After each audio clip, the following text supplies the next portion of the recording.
tous. Je suis très content d'être là et un peu impressionné aussi, parce que j'aime beaucoup ce que vous faites, en tant qu'agent en général. Et puis aussi, je suis impressionné par le comité de mobilisation. J'ai pas encore lu le 4 pages qui a été fait, mais j'ai lu les précédents lors des précédentes mobilisations. Très rapidement, je propose comme petit propos introductif, avant d'avoir un bref échange, et puis après de vous laisser échanger en AG, c'est de faire une petite mise en contexte historique de la réforme telle qu'elle se pose, de faire rapidement son portrait robot, parce qu'elle est pas très compliquée, pas très technique, mais de rappeler les principales mesures, et ensuite de dire les principales conséquences, notamment les principales conséquences à craindre qu'on peut en attendre. Je crois que c'est un parlementaire qui dit il y a un effet Dracula. Effectivement, au début, le gouvernement disait vouloir faire la pédagogie de la réforme. Je veux dire que c'est un peu raté de son point de vue. Mais par contre, on a le sentiment que plus on est précis sur son contenu, plus le rejet devient grandissant.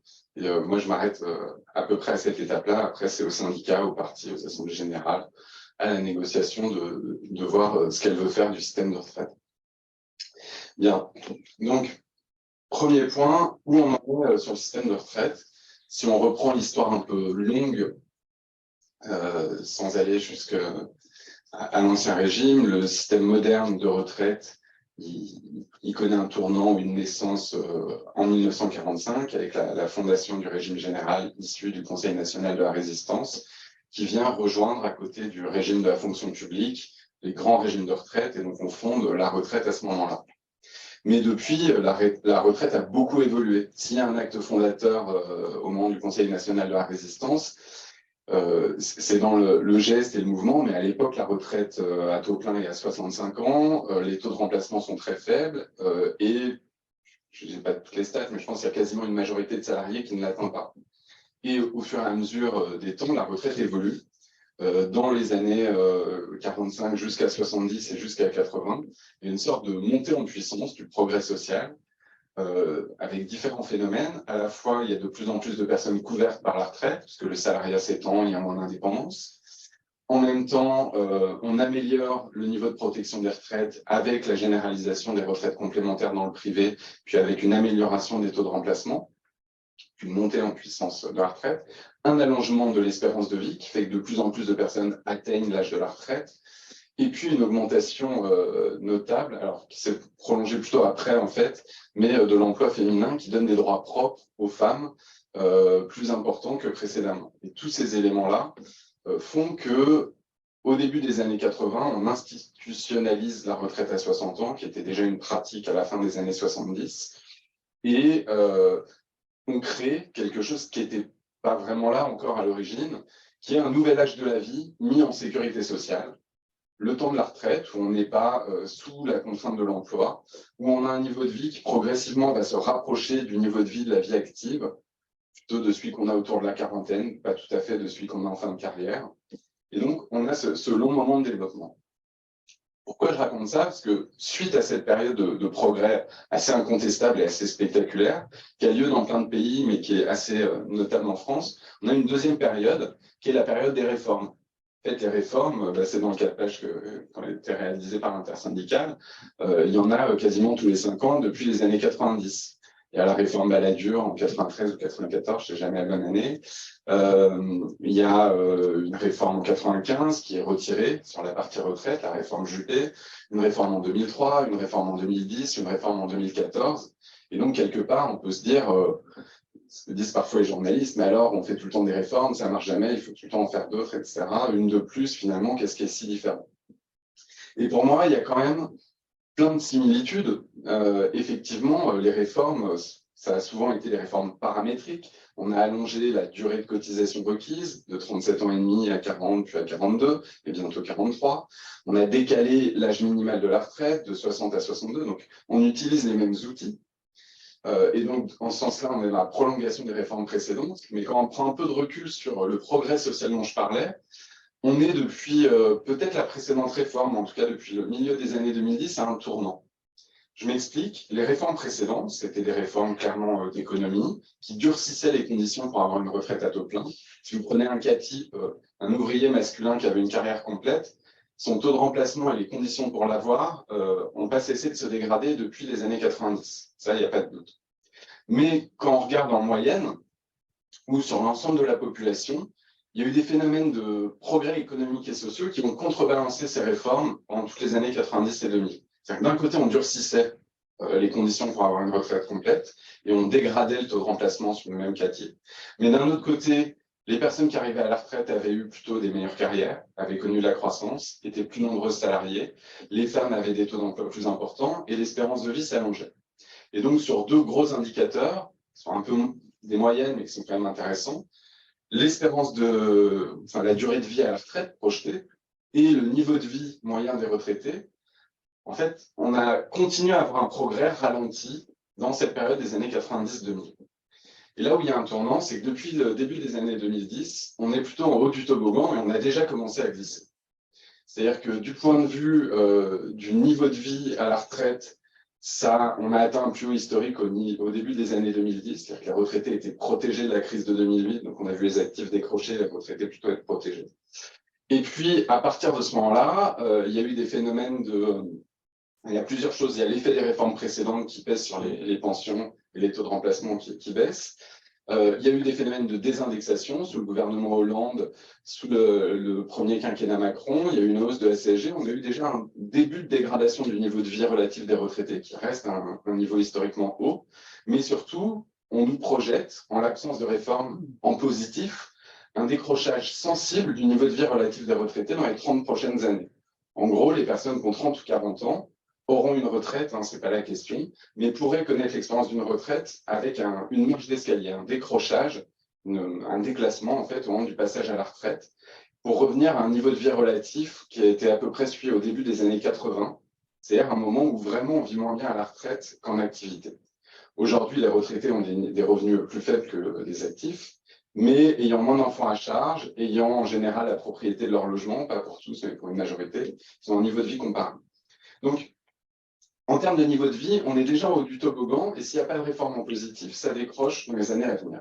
En termes de durée de retraite, il y a eu une progression jusqu'à la retraite à 60 ans qui a continué. Et à partir de 2010, en fait, le décalage de l'âge minimal de la retraite, le passage de 60 à 62 ans, va plus vite que les gains d'espérance de vie. Ce qui fait que, alors, pour certains, on rattrape les réformes qui n'ont pas été faites avant, mais concrètement, ça veut dire que les personnes qui partent aujourd'hui à la retraite, qui sont nées en 1960, grosso modo, on leur projette 1 an de retraite en moins que les personnes parties 10 ans plus tôt. Parce que les gains d'espérance de vie ont été bien moins importants que le décalage de la retraite.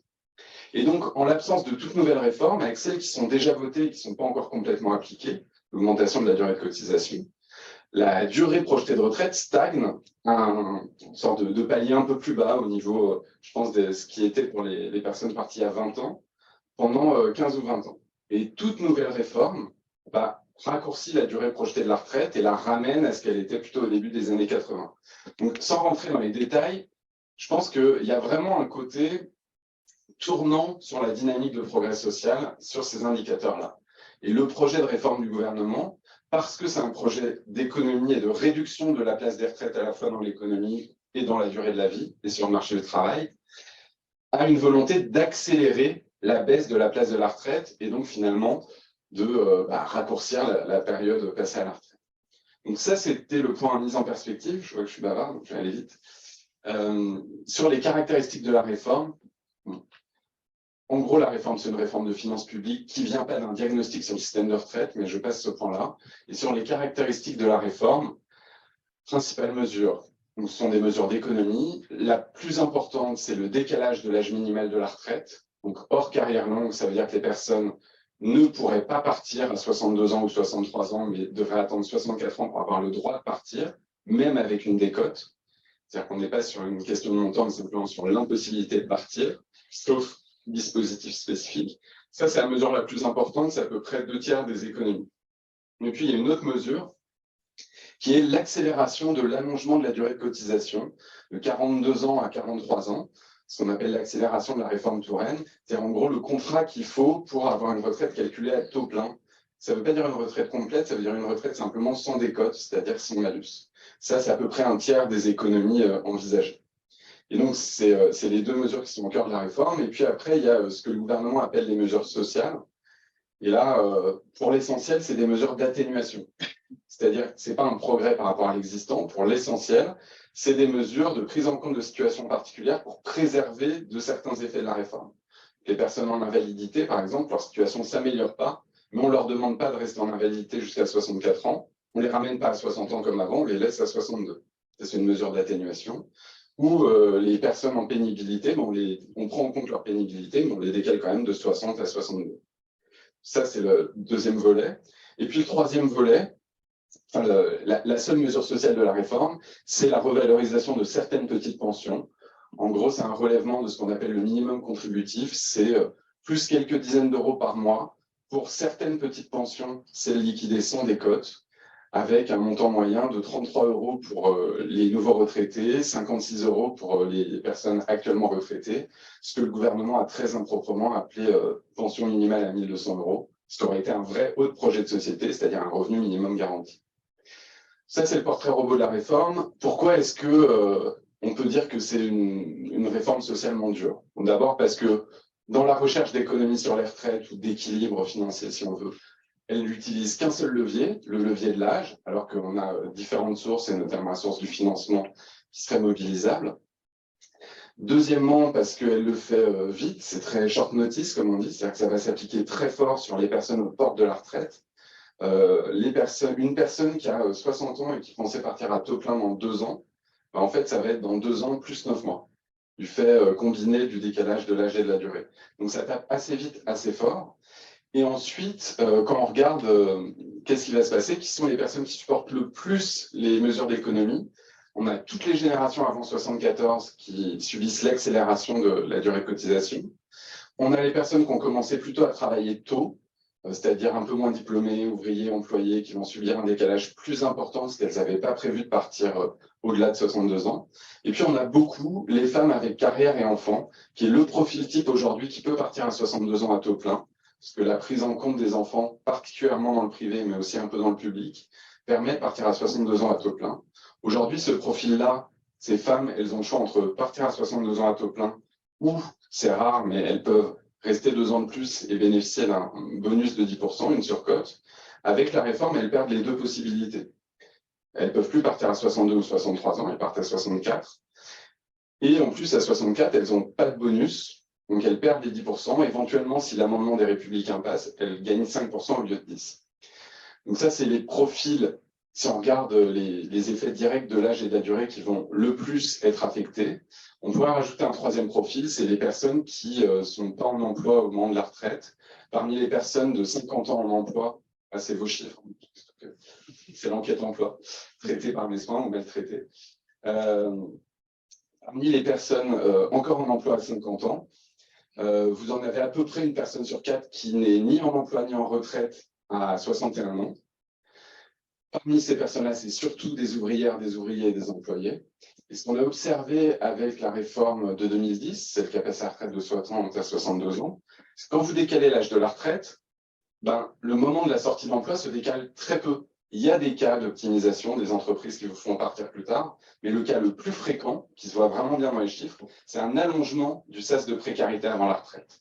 Allongement de la période de chômage, allongement du RSA, qui est chiffré d'ailleurs par les administrations en termes de coûts budgétaires.